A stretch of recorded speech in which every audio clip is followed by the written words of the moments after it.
स्वागत करत आहे शिवसेना भवनमध्ये। आपल्याला सर्वांनाच माहिती आहे की एक विषय गेले काही दिवस गाजत आहे, खास करून निवडणुकांचे रिझल्ट आल्यानंतर, निकाल आल्यानंतर हा विषय देशभरात गाजत आहे आणि काल परवापासून मला वाटतं जगभरात ह्याची चर्चा होत आहे। ती म्हणजे ईव्हीएम किती सुरक्षित आहेत, वापरायला पाहिजेत नाही वापरायला पाहिजेत, हे इलॉन मस्क त्याच्यावर स्वतः बोलत आहेत। पण त्या विषयामध्ये न जाता, त्या टेक्निकल गोष्टीमध्ये न जाता, मला वाटतं एक सीट जी आपल्या देशभरात आता चर्चेत आहे ती म्हणजे मुंबई उत्तर पश्चिमची। आमचे उमेदवार आणि खरं तर जिंकलेले खासदार अमोल कीर्तीकरजी इथे बसलेले आहेत। त्यांच्या सीटमध्ये 4 तारखेलाच रात्रीपर्यंत आपल्याला माहिती आहे पुढे मागे चाललं होतं। मग 1 मताने जिंकले, मग कधी वाटलं 600 मतांनी जिंकले, मग नक्की सीट आपल्या हातातून गेली कशी, काय गडबड झाली, काय गफलत झाली, आणि त्याच्यानंतर गेले 10 दिवस 5 जून पासून चर्चा सुरू आहे। काल परवाकडे देखील पेपर्समध्ये असेल, बातम्यांमध्ये असेल, आपल्याच माध्यमातून वेगळे वेगळे त्याच्यात रिपोर्ट्स येत आहेत। मग आत फोन कोणी घेऊन गेलं होतं का, कोणाच्या फोन OTP आला होता का, कोणी काही तिथे गडबड करण्याचा प्रयत्न केला का। आपल्या सर्वांना माहिती आहे की हे सगळे विषय घेऊन कोर्टाची लढाई तर सुरू होणारच आहे, कारण ही सीट आम्ही जिंकलेलो आहोत, हक्काची आहे आणि मुंबईकरांनी जो निकाल दिलेला आहे हुकुमशाहीच्या विरोधात तो जगजाहीर आहे।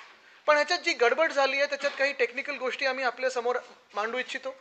आमच्यासोबत अर्थात शिवसेनेचे नेते आहेत, उपनेते आहेत, आमचे उमेदवार आहेत। पण आज अनिल परब साहेब आपल्याला सर्वांना सांगणार आहेत की काय नक्की झालं तिथे, आणि ह्या निवडणुकीच्या निकालावर आणि निवडणूक आयोग जी आम्ही आधीपासून म्हणजे ह्याच गोष्टीत नाही तर आमच्यासोबत जो निकाल दिला गेला होता, आमच्याबाबत जो निकाल दिला गेला होता, पक्षाच्या बाबत असेल, चिन्हाच्या बाबत असेल, आम्ही सांगितलं होतं की EC म्हणजे इलेक्शन कमिशन नसून एंटायरली कॉम्प्रोमाइज्ड हे असं आहे। देशात काही काही नेते असंही बोलले होते की ते कुठच्या कोणाच्या पक्षाच्या ऑफिसमधून चालतं का, हे देखील संशय होते। आणि आपण विचार करा, हे सगळी गडबड करून देखील इंडिया आघाडी असेल, त्यांनी एवढे चांगले आकडे प्राप्त केलेले आहेत, जर ही गडबड नसती झाली तर सरकार बदललं असतं। तरी देखील ह्याच्यात जास्ती वेळ न घेता मी विनंती करीन अनिल परबजी यांना की जे आपल्याला सांगतील की काय नक्की त्या दिवशी झालं आणि आमचं ऑब्जेक्शन कशावर आहे।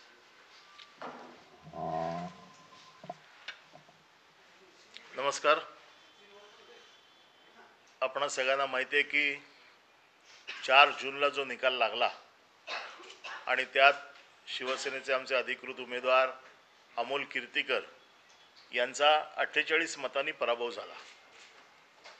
हा पराभव अतिशय संशयास्पद आहे, ज्याच्यावरती आम्ही कोर्टात तर जातोच आहोत, परंतु त्या अगोदर सगळ्या जनतेला कळावं की नेमकं काय झालं आणि आमचं म्हणणं काय, यासाठी आज आम्ही आपल्यासमोर आलेलो आहोत।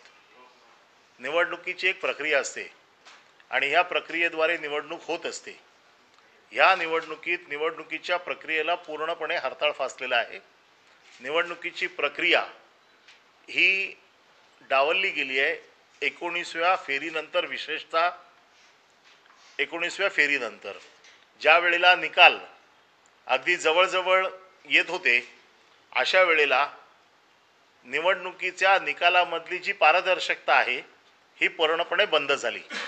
सर्वसाधारण आपल्याला माहिती आहे की कुठल्याही मतदानाचा एखादा राऊंड पूर्ण झाला, एक फेरी पूर्ण झाली की अनाउन्समेंट देता प्रत्येक उमेदवाराला मिळाले हे ते सांगत असतात आणि मग दुसरा राऊंड सुरू होतो। 19व्या फेरीपर्यंत हे राऊंड किंवा ह्या सर्व लोकांसाठी सांगितल्या जायच्या। साधारण आपल्याला माहिती आहे की निवडणुकीची जी प्रक्रिया चालते याच्यामध्ये एका विधानसभेला 14 टेबल्स असतात आणि 14 टेबल्स नंतर एक AROचं टेबल असतं, असिस्टंट रिटर्निंग ऑफिसरचं। 6 मतदारसंघ असतील तर 6 गुणिले 14 आणि ती 6 माणसं। प्रत्येक वेळेला मी बघितलेलं आहे, मी निवडणुकीच्या या कामामध्ये बरेच वर्ष काम करतोय आणि AROचं टेबल असतं, तिकडे एक पक्षाचा प्रतिनिधी असतो AROच्या टेबलवरती, कारण ही 14 टेबलवरची मतं ज्या वेळेला AROच्या टेबल्सला जातात त्यावेळेला ती सगळ्या लोकप्रतिनिधींचे जे प्रतिनिधी असतात उमेदवाराचे, त्यांच्यासमोर ती टॅली केली जाते आणि मग ती AROकडे जाते। ह्या वेळेला एक वेगळीच पद्धत केली होती की AROच्या टेबलमध्ये आणि आमच्या प्रतिनिधीमध्ये एवढं अंतर ठेवलं होतं की ARO कुठला हिशोब पाठवतोय वरती हे शेवटपर्यंत कोणालाच कळू शकलं नाही. 19व्या फेरीपर्यंत राऊंड कळत होते, त्यामुळे आम्हाला लिहिता येत होते की बाबा प्रत्येक फेरीमध्ये किती मतं पडली आहेत. AROच्या टेबलवरनं आम्हाला मतं कळत नव्हती, कारण AROमध्ये आणि आमच्यामध्ये फार अंतर होतं. जाळी होती मध्ये आणि जाळीच्या त्या बाजूला त्यांना बसवलं होतं. तिसरा विषय असा आहे की जो सगळ्यात महत्त्वाचा आहे की आपल्याला माहिती आहे की मतदान ज्या दिवशी होतं त्या दिवशी मतदान संपल्यावरती 17C असा एक फॉर्म असतो, ज्या फॉर्ममध्ये हे लिहिलेलं असतं की ही जी मतपेटी आहे ह्या मतपेटीमध्ये किती मतदान झालेलं आहे, आणि मग त्याच्यावरती सगळ्या मतदान प्रतिनिधींची सही घेतली जाते आणि मग तो जो केंद्राध्यक्ष असतो तो सही करून आम्हाला फॉर्म देतो. हा फॉर्म आम्ही ज्या दिवशी मतमोजणीच्या दिवशी जातो त्यावेळेला टॅली करून बघतो की आमच्या फॉर्मप्रमाणेच ही पेटी आहे की नाही, आणि मग ती पेटी उघडली जाते. आणि दुसरा एक प्रकार असतो की मतं मोजून झाल्याच्या नंतर फॉर्म 17C पार्ट 2 हा एक फॉर्म असतो, जो फॉर्म भरून द्यायचा असतो आणि त्याच्यावरती त्या अधिकाऱ्याने सही करायची असते की माझ्या या पेटीमध्ये किती मतं मोजली गेली आणि त्याची टॅली ही आहे ती दिली गेली. या लोकसभेमध्ये अर्ध्या लोकांना हे फॉर्म दिले आणि बऱ्याच लोकांना हे फॉर्म दिलेच नाहीत. मागणी करून करून देखील हे फॉर्म दिले नाहीत आणि त्यामुळे आमची मतं आणि त्यांची मोजलेली मतं याच्यामध्ये जवळजवळ 650 पेक्षा अधिक मतांचा फरक आलेला आहे. आम्ही वारंवार ही मागणी करतोय की ही मतं आमची 650 आपल्यापेक्षा जास्त आहे. आपण कुठलीही प्रक्रिया राबवलेली नाही.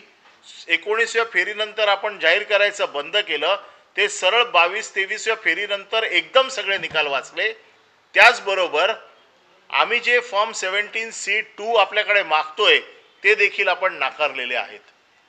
त्यामुळे मतांमध्ये हा जो मोठा फरक आहे, 650 पेक्षा जास्त मतं ही आमच्या जो टॅली आमची जी टॅली आहे आणि त्यांची टॅली आहे याच्यामध्ये त्याचा फरक येतोय, जो फरक आम्ही आमच्या ऑब्जेक्शनमध्ये लिहिलेला आहे. खरं म्हणजे निवडणूक प्रक्रिया संपताना निवडणूक अधिकाऱ्यांनी विचारायचं असतं की मी निवडणुकीचे निकाल जाहीर करणार आहे, याच्या अगोदर कोणाचं काही ऑब्जेक्शन असेल तर सांगा. अशा प्रकारे कुठल्याही प्रकारचं विचारलं गेलं नाही, कुठल्याही प्रकारची माहिती दिली गेली नाही आणि सरळ निकाल जाहीर करून टाकले. हे एकतर्फी सगळं झालं. हे करत असताना आम्ही रिटर्निंग ऑफिसरचा गोंधळ सगळा बघत होतो. त्यांना वारंवार कोणाचे फोन येत होते याचा साधारण आमच्या बसलेल्या लोकांना अंदाज येत होता. त्यांची धावपळ बघत होते. वारंवार त्या बाथरूमला जात होत्या, तिकडून त्या फोनवरती कोणाशी तरी बोलत होत्या. हे कोणाचे फोन आहेत, काय आहे याच्या संदर्भातली सगळी माहिती आमच्याकडे येतेच आहे. पण त्याचबरोबर या सगळ्या गोष्टींची आम्हाला उमेदवार म्हणून माहिती मिळणं हे अतिशय गरजेचं आहे. याच्यात जर पारदर्शकता आहे तर ती CCTV फुटेज ज्याच्यामध्ये पूर्ण दिवसाचा प्रोसेस रेकॉर्ड झालेला आहे, याची आमच्या प्रतिनिधीने ज्या वेळेला मागणी केली त्यावेळेला आम्हाला सांगण्यात आलं की 2 दिवसांनी आम्ही तुम्हाला देऊ, 3 दिवसांनी देऊ. डेप्युटी कलेक्टरने स्वतः आमच्या प्रतिनिधीला फोन करून सांगितलं की तुम्ही उद्या या, आम्ही तुम्हाला हे देऊ. हे सगळं झाल्याच्या नंतर शेवटी त्यांनी आम्हाला CCTV फुटेज देखील नाकारलेलं आहे. CCTV फुटेज नाकारताना त्यांनी कारण दिलं आहे की निवडणूक प्रक्रिया संपलेली आहे, आम्ही सील केलेली आहे, आता कोर्टाच्या आदेशाशिवाय आम्ही देऊ शकत नाही. जर पारदर्शकता आहे तर CCTV फुटेज द्यायला काही हरकत नाही. आज जो मोबाईल आतमध्ये वायकरांचे नातेवाईक पडलेकर यांनी जो वापरला याच्या बाबतीतली माहिती आमच्याकडे पूर्णपणे आहे. त्याच्यावरनं कोणाला फोन गेले, कोणाचे फोन त्याच्यावरनं आले याची देखील माहिती आम्हाला मिळालेली आहे. परंतु अचानक घटना घडली 4 जूनला आणि त्याचा गुन्हा दाखल झाला 16 जूनला. 10 दिवस या बाबतीमध्ये कुठलाही गुन्हा दाखल झाला नाही. आमच्या माहितीप्रमाणे या 10 दिवसामध्ये हे मोबाईल पण बदलले गेले अशी आमची माहिती आहे. ती योग्य वेळी आम्ही जाहीर करू. परंतु त्यांनी काल जे आरोनी काल जो खुलासा केलेला आहे पत्रकार परिषद घेऊन. या पत्रकार परिषदेत त्यांनी असं म्हटलेलं आहे की आम्ही AROला प्राधिकृत केलं होतं की एक मोबाईल वापरायला. त्या गुरव नावाच्या माणसाचा मोबाईल होता. कोणाला प्राधिकृत केलं आम्हाला माहीत नाही. आम्ही पण असिस्टंट AROना विचारलं, त्यांच्याकडे कुठल्याही प्रकारचं याचं उत्तर नाही आहे, कुठल्याही प्रकारची अधिकृत पत्र नाही आहेत. आणि जर तो नियम असेल तर हा नियम हा देशातल्या सगळ्या मतदारसंघामध्ये नियम सारखा असायला पाहिजे. इकडेच फक्त नियम असून चालत नाही.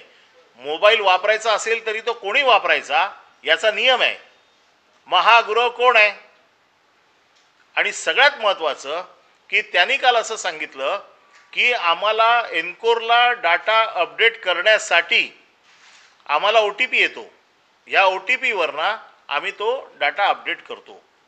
हा फोन ज्यावेळेला सुरेंद्र अरोरा आणखीन शहा यांनी ज्या वेळेला ऑब्जेक्शन घेतलं त्याच्यानंतर तो फोन बाहेर काढून पाठवला, त्या फोन पाठवून दिला. जर हा फोन दुपारी 2 नंतर बाहेर गेला तर त्याच्यानंतरचे जे राऊंड्स होते हे त्यांनी कुठल्या फोनवरनं अपडेट केले, याच्यासाठी कुठला फोन वापरला, याच्यासाठी कोणाला अधिकार दिले होते, या सगळ्याची माहिती आम्हाला मिळाली पाहिजे. ही सगळी माहिती, ही सगळी याच्यामध्ये गडबड आहे. आणि तो फोन जो बाहेर गेला होता, ह्या फोनवरनं बाहेर कोणाकोणाला फोन गेलेले आहेत आणि जो फोन ॲक्च्युली वापरला गेला त्याची टॉवर लोकेशन देखील आमच्याकडे आहे की तो फोन त्यावेळेला कुठे होता. हे सगळे मुद्दे हे गडबडीचे आहेत. हा विजय, हा आमचा झालेला विजय, त्यांनी सरकारी यंत्रणेचा गैरवापर करून त्यांनी हा विजय आमच्याकडनं हिरावून घेतला आहे. आरोनचा पूर्व इतिहास तुम्ही तपासून बघा. आरोनच्या वरती कुठले गुन्हे आहेत, कुठल्या केसमध्ये त्या सस्पेंड झालेल्या आहेत, कुठल्या केस, भ्रष्टाचाराची किती प्रकरणं त्यांची सरकारकडे पेंडिंग आहेत, हे सगळं या निमित्ताने तपासून बघितलं पाहिजे. पोलीस अधिकारी देखील ज्या पद्धतीने, कारण मी सतत पोलीस अधिकाऱ्यांना फॉलोअप करतोय की या प्रकरणाचा तपास तुम्ही करतात की नाही. पोलीस अधिकारी आरोवर ढकलतायत, आरो पोलीस अधिकाऱ्यांवर ढकलतायत. हे एकमेकावरती ढकलण्याचं काम आहे. कदाचित त्यांना सरकारने असं सांगितलं असेल तुम्ही काळजी करू नका, तुम्हाला काही होणार नाही, म्हणून कदाचित ते अशा प्रकारचं कृत्य करत असतील. परंतु आमची इलेक्शन कमिशनला विनंती आहे की याच्यामध्ये इलेक्शन कमिशन इन्चार्ज आहे. इलेक्शन कमिशनने सुमोटो याची सगळी चौकशी केली पाहिजे, तक्रार घेतली पाहिजे आणि याच्यावरती कारवाई केली पाहिजे. या सगळ्या प्रकरणाचा आम्ही कोर्टाकडे न्याय मागतोय की आमची मतं जी आमच्याकडे आमचा हिशोब आहे तो तपासून घ्यावा आणि त्या हिशोबाप्रमाणे आम्हाला न्याय मिळावा आणि अमोल कीर्तीकरांना विजयी जाहीर करावं. अशा प्रकारचं पिटिशन आम्ही या येणाऱ्या 1-2 दिवसामध्ये कोर्टात दाखल करू. आणि याच्याबद्दलची टेक्निकल माहिती मी सांगितलं. बाकी आदित्य साहेब आपल्याशी बोलतील. नाही, आपण काही प्रश्न असतील तर.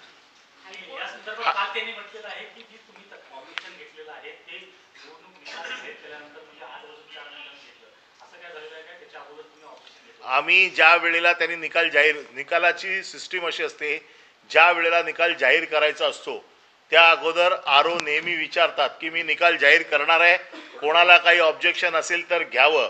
त्यांनी कुठल्याही प्रकारचं, म्हणूनच आम्हाला CCTV फुटेज हवं आहे, त्यांनी कुठल्याही प्रकारची अशी घोषणा केली नाही. आणि त्यांनी जेव्हा निकाल जाहीर करायला घेतला तेव्हा आम्ही ताबडतोब ऑब्जेक्शन घेतलं की आम्हाला ह्याच्यावरती ऑब्जेक्शन आहे. त्यांनी सांगितलं मी स्पीकिंग ऑर्डर देते, तुमचं ऑब्जेक्शन घेणार नाही कारण आता वेळ निघून गेलेली आहे. तुम्ही आता 650 मतांचा फरक सांगितलेला आहे. 19व्या फेरीपर्यंत तुम्ही म्हणताय की पारदर्शकता होती, तर नंतरच्या 650 जी मतं आहेत ते कोणत्या फेरीमध्ये प्रामुख्यानं फरक दिसणार?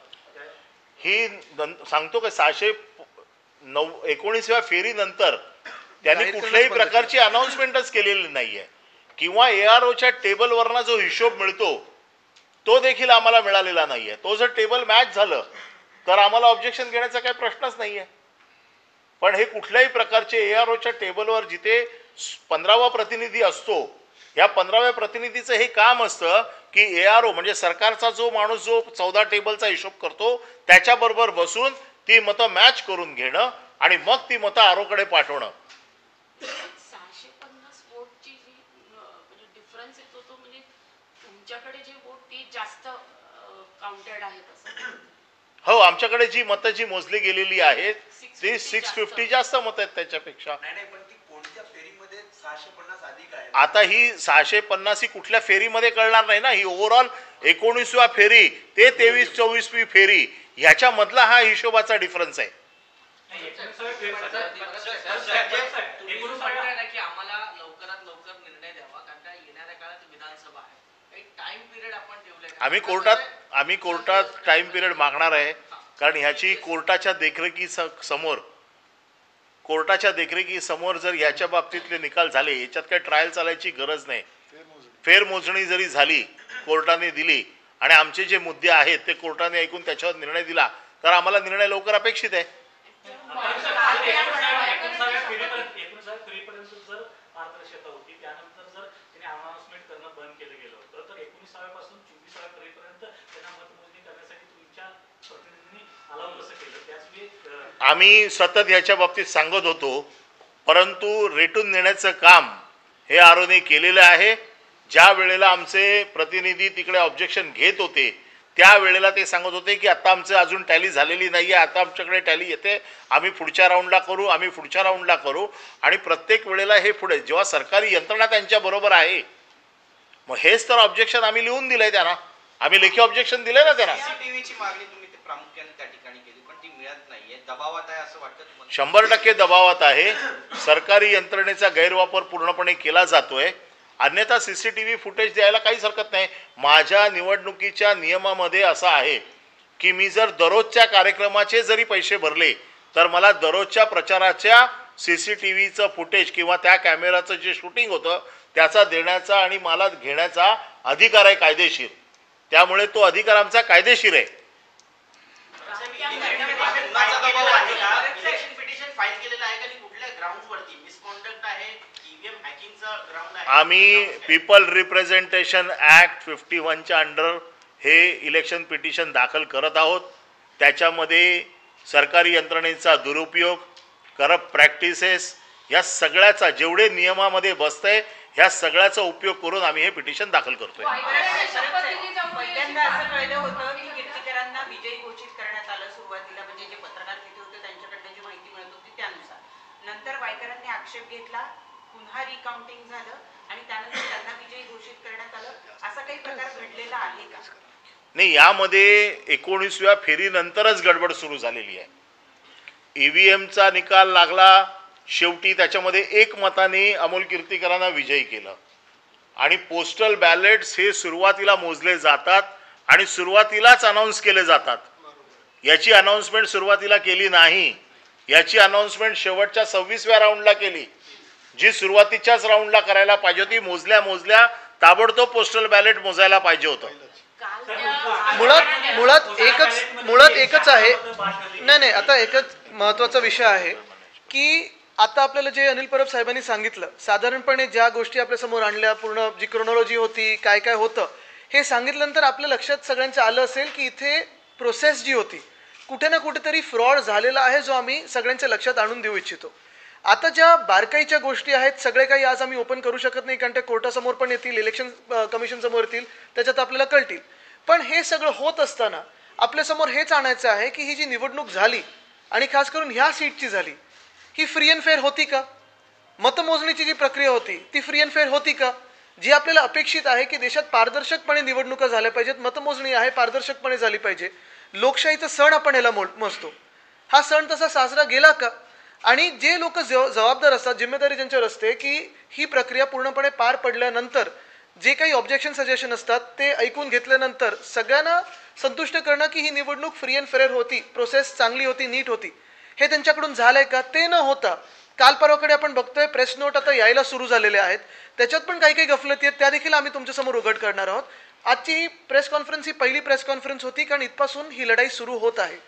आज जी जगभरात आणि देशभरात चर्चा सुरू आहे, मला वाटतं आमच्यासारखे अनेक अशा वेगळ्या वेगळ्या सीट्स असतील देशभरात जिथे ही चर्चा होऊ शकते.